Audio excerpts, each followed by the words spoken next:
Aquí hay alguna más. Javier. Bueno, se conecta Javier. Rosa está ahí, pero yo no sé si está conectada o no. Otras personas. Ahora, justo. Ya se invoca. Hola, buenas tardes. Hola. Buenas tardes. Ah, mira, Rosa. Hola.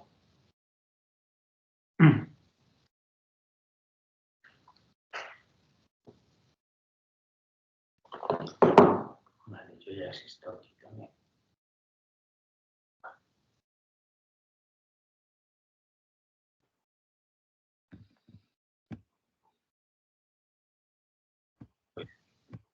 El minuto.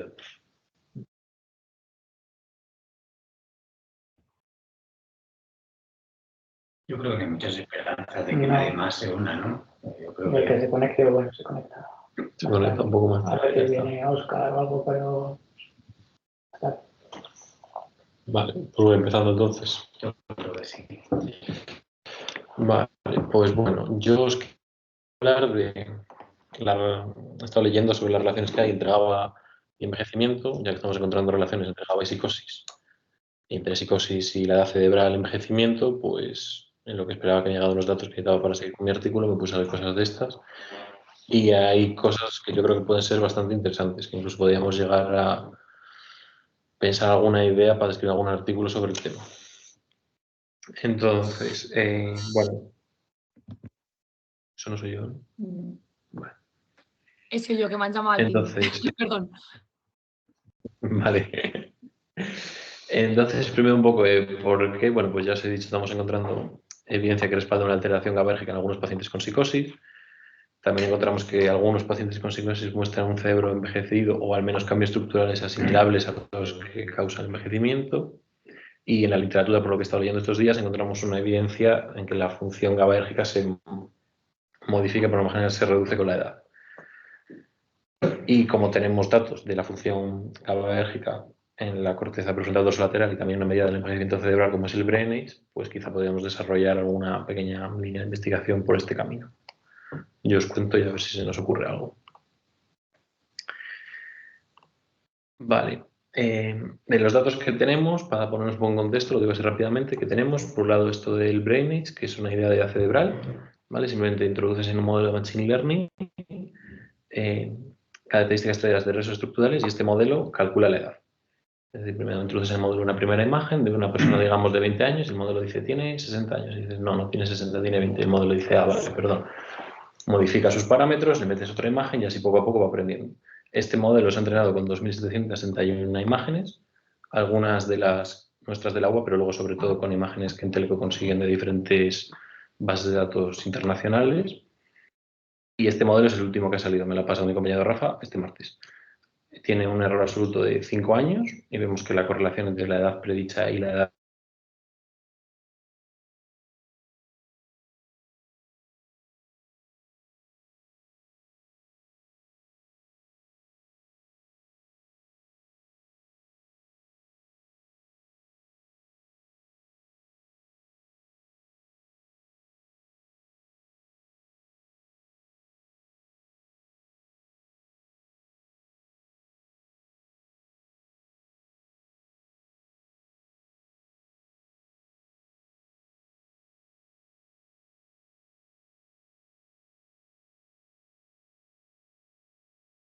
este esquema de Brenner se encuentra que tiene una edad cerebral muy por encima de lo que lo tienen los controles.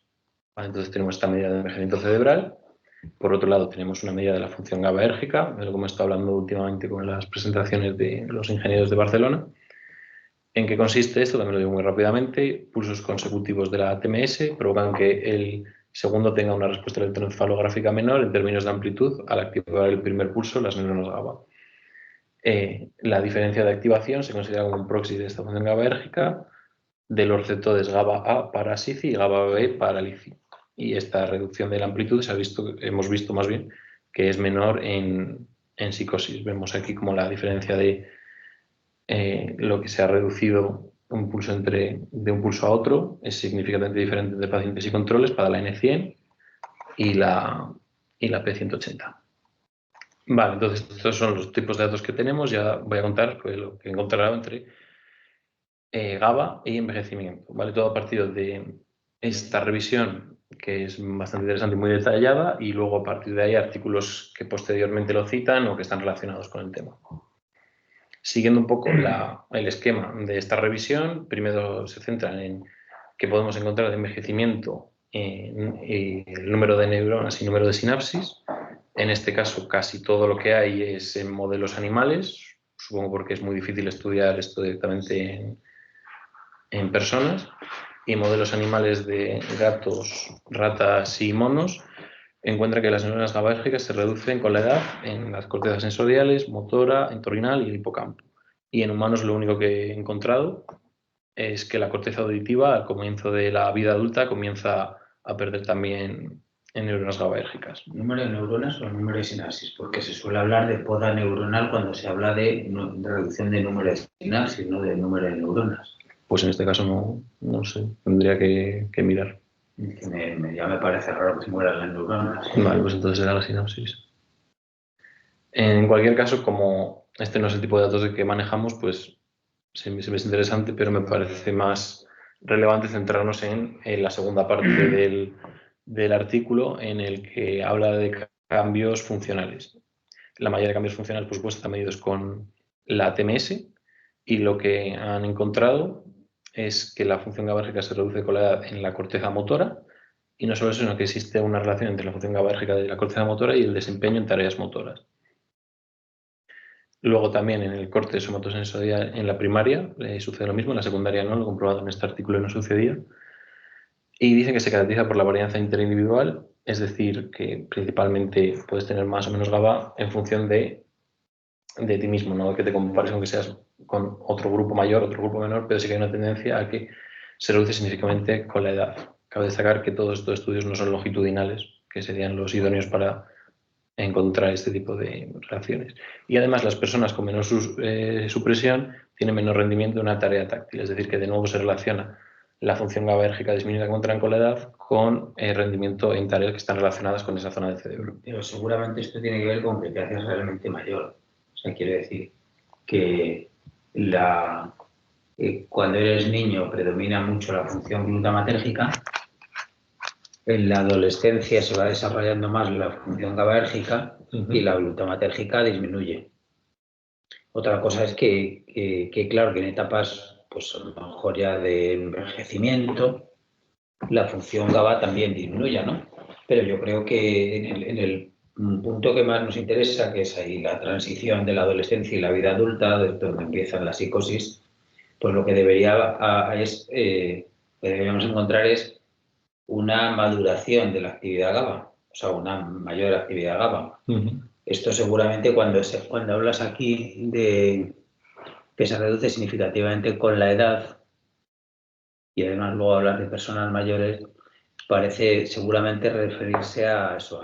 Sí, son casos ya más mayores. Sí, mínimo las muestras son de 60 a 70 años. Claro.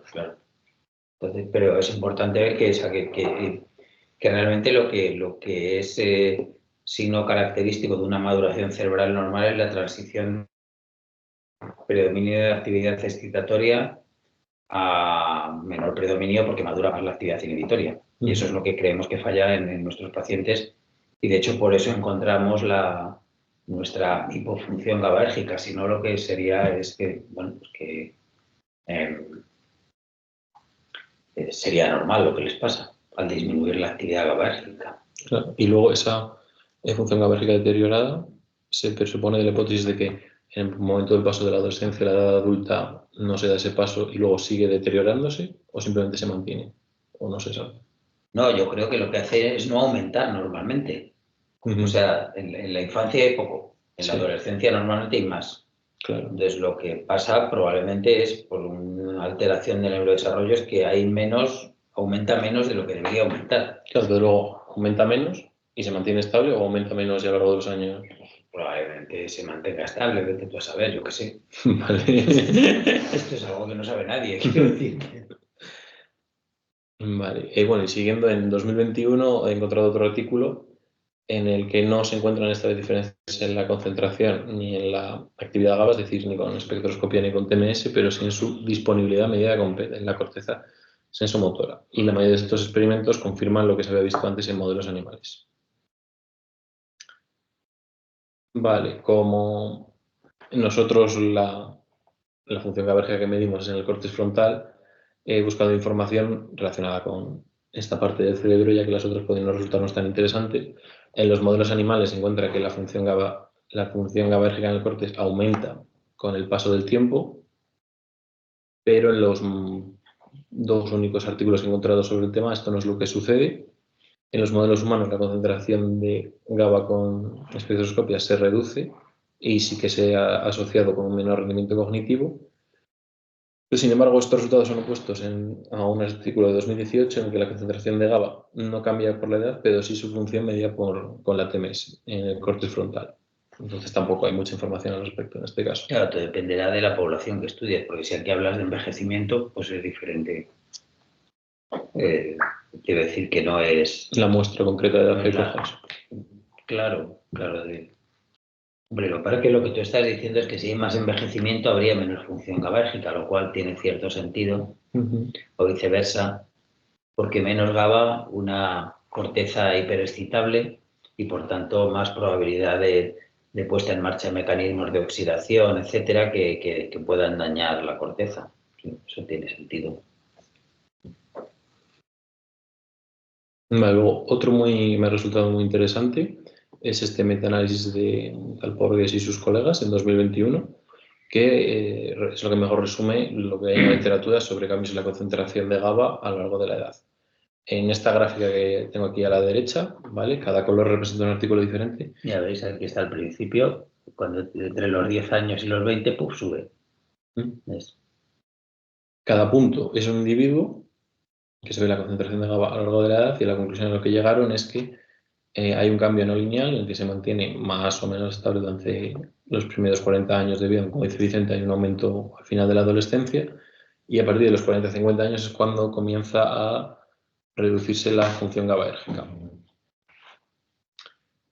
Lo que también explica este hombre es que las discrepancias que hay en la literatura pueden deberse al rango de la muestra. En todos los artículos estudiados salía que era significativo al paso del tiempo, salvo en dos, y la muestra de esos dos eran de los 10 de los 20 a los 45 años y la otra de los 20 a los 50. Entonces, viendo cómo les ha quedado la gráfica de la distribución a ellos, tiene sentido que en esas dos muestras no aparezca ningún cambio. Luego, otra cosa que me parece importante que he encontrado en un artículo hace poco es que existe una diferencia en la concentración de GABA por sexos en la ínsula. También estudiada en el hipocampo, el pálido, el putamen y el tálamo, y ahí no apareció nada, pero en la ínsula concretamente sí que la concentración de GABA depende del sexo, que es algo que he encontrado en otros artículos en otras zonas del cerebro relacionado con otras cosas, por lo que podría ser interesante mantener el sexo como covariable o llevar un poco el rastro de cómo afecta el sexo a la función GABAérgica. Luego, respecto a los precursores, en modelos en ratas, en este caso se ha visto que el GAS65 y el GAS67, o bien el RNA precursor, en la corteza visual, auditiva y el hipocampo se ve reducido con el paso de la edad. En humanos hay muy poco. Lo único que he encontrado es que ni la edad ni el sexo mostraron modificar la expresión del GAS65 ni 67 en un estudio por morte con solo, entre comillas, 25 sujetos, que está bien por un estudio por morte, pero para sacar conclusiones pues puede ser un poco atrevido. Y luego otro que sí he encontrado es que también en otro estudio post-mortem la expresión en esquizofrenia del RNA del GAT67 está disminuida. Es decir, en este caso se sabe que en esquizofrenia sí, pero por lo poco que hay no está... O sea, el descenso de la función GABAérgica que parece que hay en la edad no tiene por qué estar relacionada con los precursores. Después, la literatura sobre que ven la pose sináptico, modelos de ratas y monos, se ha visto que las diferentes subunidades que hay en los receptores disminuyen con la edad, también que las propiedades concretas biológicas del receptor vienen determinadas por su composición en subunidades. Las subunidades serían un poco los ladrillos que conforman cada receptor. Eso sobre todo en el GABA, porque en el GABA las relaciones son menos claras, ni con la edad ni con los problemas cognitivos. En seres humanos, ¿qué es lo que he encontrado? que hay correlaciones tanto negativas como positivas entre la edad que medía y subunidades en el hipocampo y la corteza entorrinal, y estas correlaciones son diferentes por sexos, es decir, aquí de nuevo aparece el sexo como una variable que parece diferencial en cómo funciona el GABA, y también se han encontrado relaciones entre el sexo, la edad y algunas subunidades en la corteza motora, y no en la sensorial primaria. Entonces, aquí un poco las conclusiones que yo he extraído viendo todos estos artículos es que en humanos todo es muy limitado porque es muy difícil estudiar esto in vivo y casi se reduce todo exclusivamente al uso de la TMS y a la espectroscopia. En ambos tipos de estudio muestran que hay una relación entre la función GABAérgica y la edad, pero su progreso y la extensión en el cerebro no está nada determinada y la pérdida de función GABAérgica tiende a relacionarse con el desempeño en tareas como la tarea táctil o la tarea motora. Y que puede haber algún tipo, que la función GABAérgica puede ser diferente en función del sexo y que no vendría mal tenerlo en cuenta en los análisis, aunque tampoco es que haya mucha información al respecto. Y bueno, eso es un poco todo lo que he ido encontrando. No sé hasta qué punto se os ocurre alguna forma de relacionarlo con el tema del GABA, psicosis y envejecimiento. Estas son un poco las ideas que se me han ocurrido a mí, aunque no tienen por qué ser las mejores precisamente. Entonces, si hemos visto que hay una relación entre la función GABAérgica y la edad, podemos comprobar si también pasa con la edad cerebral estimada con el brain age, no con la edad en sí, sino con cómo estructuralmente está tu cerebro. Luego, en una idea que propone un artículo de comprobar si en la reducción del GABA en la corteza prefrontal dorsolateral tiene que ver con el rendimiento cognitivo. Hablan de la memoria de trabajo concretamente, pero no tendría por qué ser la memoria de trabajo en específico.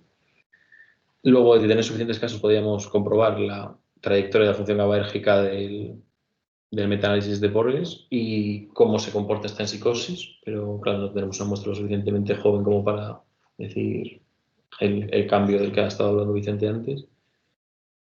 Y luego, si se encuentra más información sobre las subunidades o cómo están los receptores GABA o GABA-B, hacer comparaciones con SIFI y LICI. Pero todo esto son cosas que no hay mucho en la literatura y que tampoco tenemos una muestra muy grande como para ponernos a probar cosas. Pero sí que me parece que está todo hasta cierto punto suficientemente relacionado como para igual poder encontrar algún camino de algo que sea interesante. No solo que se pueda hacer, sino que sea algo que sea un poco relevante o interesante. Yo ya lo he dicho antes. Si realmente encontramos que en los pacientes, porque los puntitos que has puesto son nuestros resultados, la gráfica de los puntitos naranjas y azules. Sí. Si los pacientes tienen un envejecimiento cerebral, probablemente se deba a que su corteza ha envejecido de una manera más rápida, porque no nacieron con 4 años. Entonces, y los pacientes tienen además una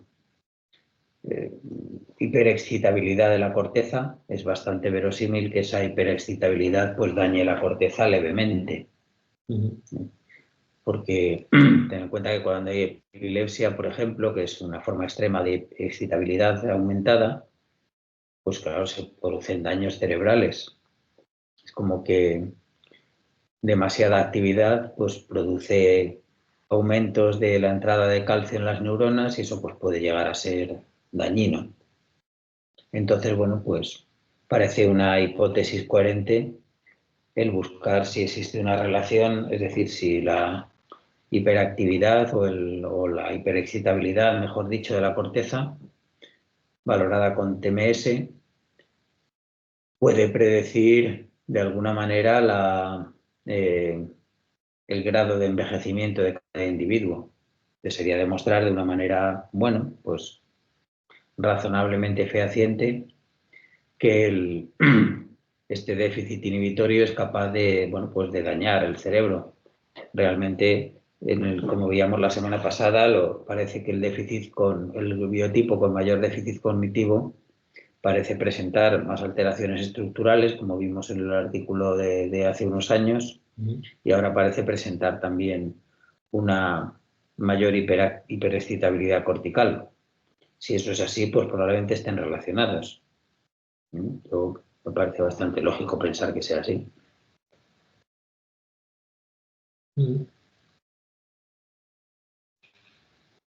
Esto de relacionarlo con los déficits de memoria de trabajo y tal ya lo estamos haciendo. En realidad es lo de buscar biotipos. Sí. Porque los déficits... Claro, es como se distribuyen los clústeres, Claro, y en el momento que tú buscas algo en cada clúster es pues, buscas en el clúster que hay mayor déficit cognitivo, entonces según esto pues encontramos precisamente algo que puede relacionarse con, bueno, pues con función GABAérgica disminuida, sí. No niveles de GABA, porque nosotros no lo determinamos, pero sí con función GABAérgica.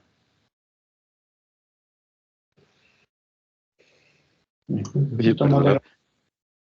Sí. Sí, sí. Habla, Javier. Hola, soy Javier. No, digo que tenemos la edad de inicio recogida. ¿Habría Sí. un perfil diferenciado en los de inicio tardío? Es que estoy pensando que, vamos a ver, según esa curva, hay ese primer descenso coincidente con la primera época de aparición, la masiva, pero luego hay un descenso paulatino. ¿Qué ocurriría en las psicosis de inicio tardío? Yo no sé si nuestra muestra tendría un número suficiente como para poder preguntarnos eso. Yo creo que no, porque si te fijas en aquí el descenso real se produce, pues eso, en torno a los 45 o 50 años. Yo creo que tenemos muy pocos casos que hayan empezado tan tarde, ¿eh? Vamos. Sí. Y en cuanto al inicio inicial, claro, el aumento de GABA se da pues antes de los 20 años, sobre todo entre el final de la infancia, entre los 10 y los 20 años. Eso es demasiado pronto también. Gente con el inicio tan temprano tampoco tenemos apenas. No sé, pero bueno, se puede mirar. Vamos, no hay... Vamos, pero ten en cuenta sobre todo que nuestra muestra es grande, pero la muestra en la que tenemos estimulación magnética es mucho más pequeña, claro. Ya. Ahora Sí, debemos sí. tener 50 casos o así con TMS de los 300 y pico que podemos tener en total. Uh-huh. Pero vamos, es algo para apuntar cuando crezca la muestra, desde luego. Muy bien.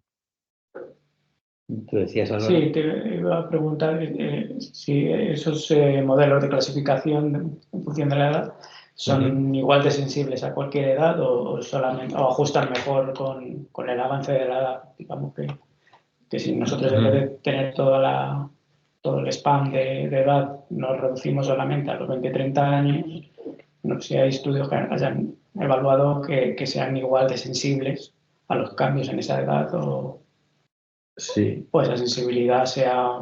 No, estos modelos lo que suele pasar en muchos machine learning tienen el problema de regresión a la media. Es decir, como el modelo lo que trata es que la diferencia entre la edad que él ha dicho y la edad real sea la mínima posible, pues donde menos hay es en la media. Entonces, ante la duda, el modelo, por decirlo de alguna manera, siempre tiende a la media. Entonces, los valores extremos suele dar valores un poco más altos de lo que debería a los jóvenes y un poco más bajos de lo que debería a los mayores. Y eso se suele tender a corregir. Entonces, de hecho, si el modelo es entrenado desde los 18 hasta, como es en este caso, casi los 90 años, pues hoy por ese lado, ese problema de regresión a la media nos lo vamos quitando y al quedarte con los del medio está mejor. Sí. Yo aquí, de todas maneras, en estos puntos, ya que estamos viendo esto, ¿no os da la impresión de que los pacientes empiezan a tener una edad superior a la prevista a partir de los 40 años? A partir de los 40. O sea, los que están por debajo de los 40 están como muy ajustados a su edad biológica, ¿no? Aunque se están por encima, pero bueno, creo. Sí, no, Paganas tienes razón porque haciendo números y estadística con esta base he encontrado que hay una correlación entre la edad cerebral y la edad en pacientes. Es decir, cuanto mayor es el paciente, más edad cerebral tiene. Sí, pero es cierto lo que dice Vicente, que a partir de los 35, 40 sí, por ahí, empiezan a dispararse los puntitos naranja para arriba. Sí. Es como... Aunque la regresión está por encima todo el rato, pero son los que tiran tira para arriba son a partir de los 35, 40. Claro.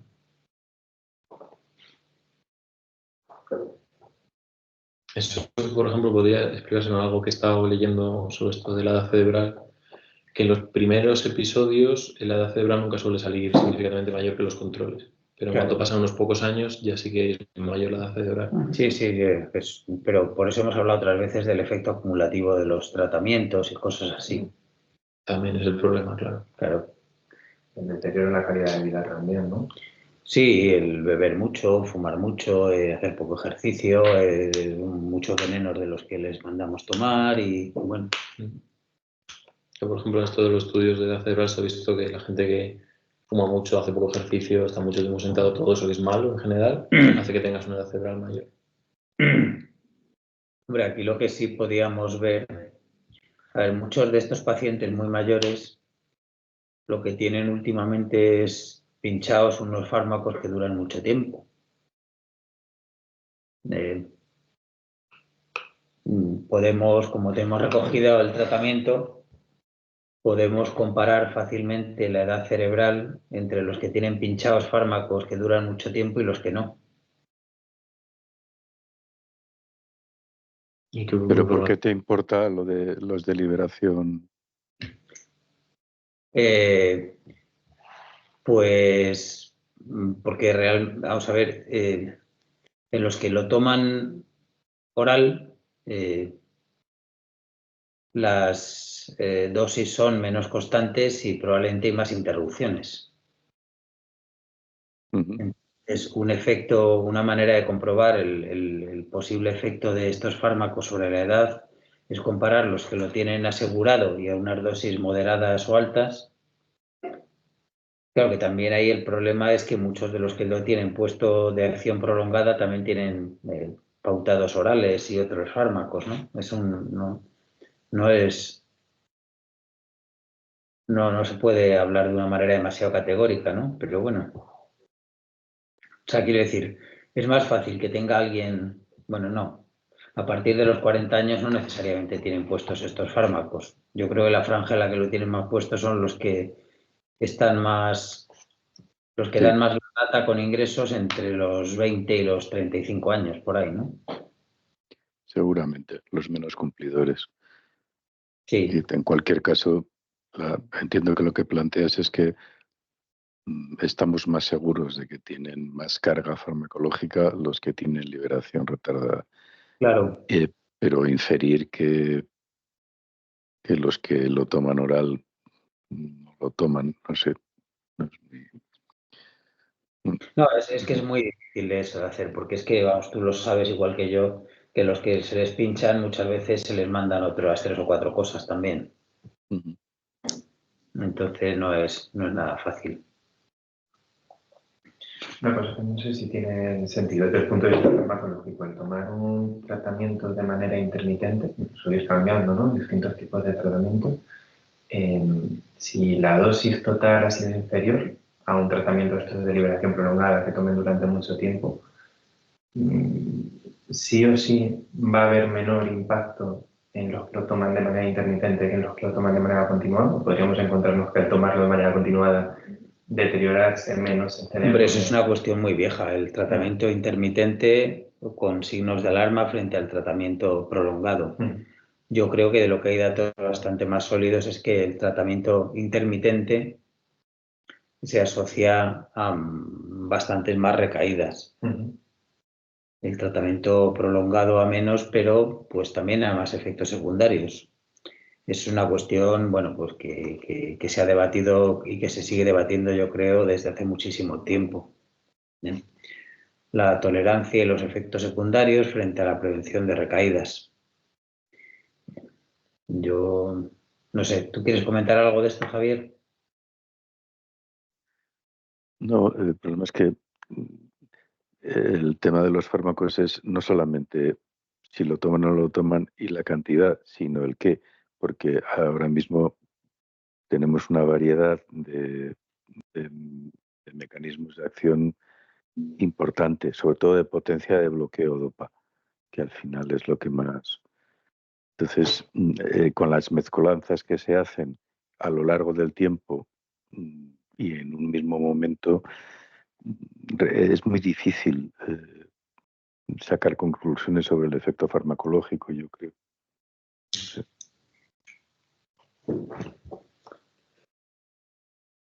Se te ha cortado, no sé si querías decir algo más, pero vamos, No, nada más. esencialmente es eso, es que además ten en cuenta que les pones este fármaco y muchos toman otros fármacos que inhiben el metabolismo, con lo cual no solo la dosis que tienen, sino los niveles que tienen en la sangre y lo que les duran. Hay fármacos, pues eso, bastante diferentes. No tiene nada que ver el que toma clozapina con el que toma risperidona. Y luego, pues hasta qué punto unas cosas son más tóxicas que otras, pues no lo sabemos.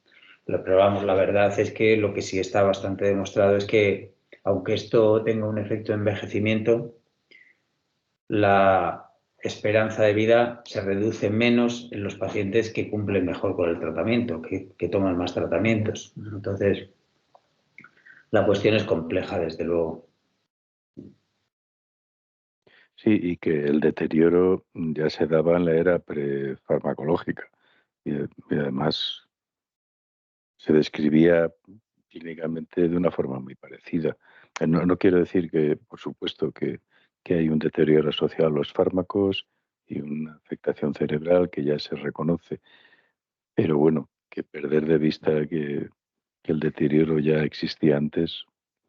Bueno, y otra cosa es que no es lo mismo deterioro que reducción de parámetros anatómicos cerebrales, ¿eh? O sea que las consecuencias de este ligero aumento de la edad cerebral, pues no tienen por qué ser necesariamente el deterioro neuropsicológico que aparece en los pacientes, porque ya veis que en los primeros episodios también se da. Y que incluso en los pacientes de los que llaman de alto riesgo, pues también aparece, sobre todo en los que después efectivamente pasan a tener un cuadro psicótico. Entonces, bueno,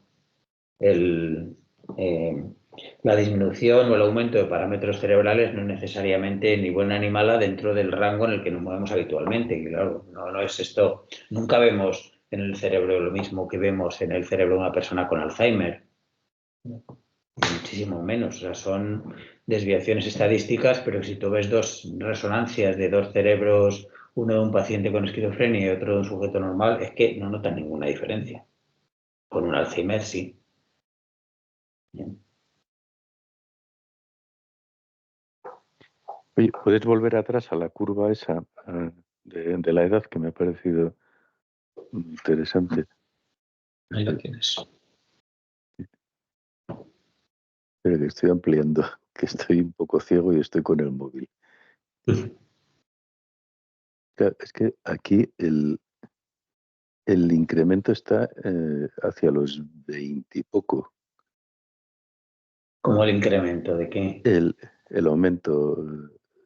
No, el aumento gordo se da entre los más o menos 9 años y los 15 o así. Sí, digo ya después. Estamos ahí en una época de estabilidad.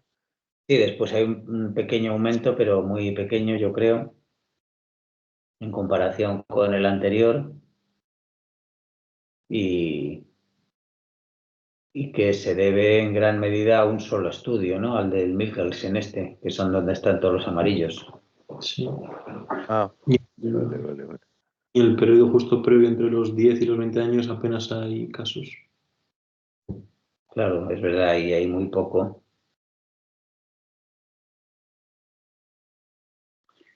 Claro, es que todo esto está centrado en la comparación con los cambios del envejecimiento, claro. No sé, yo esa mini joroba de entre los 20 y los 30 años no le daría demasiada importancia, ¿eh? ¿Por qué? Porque se atribuye solamente a un estudio, al amarillo decís.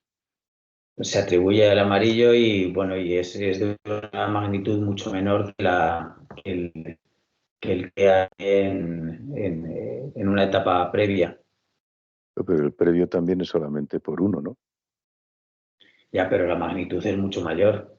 Cierto. Y además no tiene demasiado sentido pensar que entre los 10 y los 20 años haya pues una cierta disminución y que luego aumente entre los 25 y los 30 y luego vuelva a disminuir. O sea, yo creo que esta curva hay que tomarla como lo que es, o sea, una combinación de varios estudios. Creo que aquí lo que hay es claramente un aumento en el inicio de la pubertad, una estabilización hasta el final de la edad adulta y una disminución progresiva después, ya pues a partir de los 60 años o algo así. Cierto.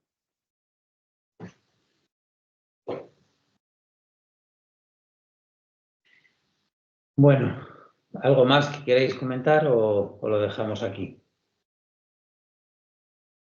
Pues dejados. Sí, interesante. Muchas gracias, Alejandro. Nada. Venga, nos vemos. Venga, hasta luego. Adiós.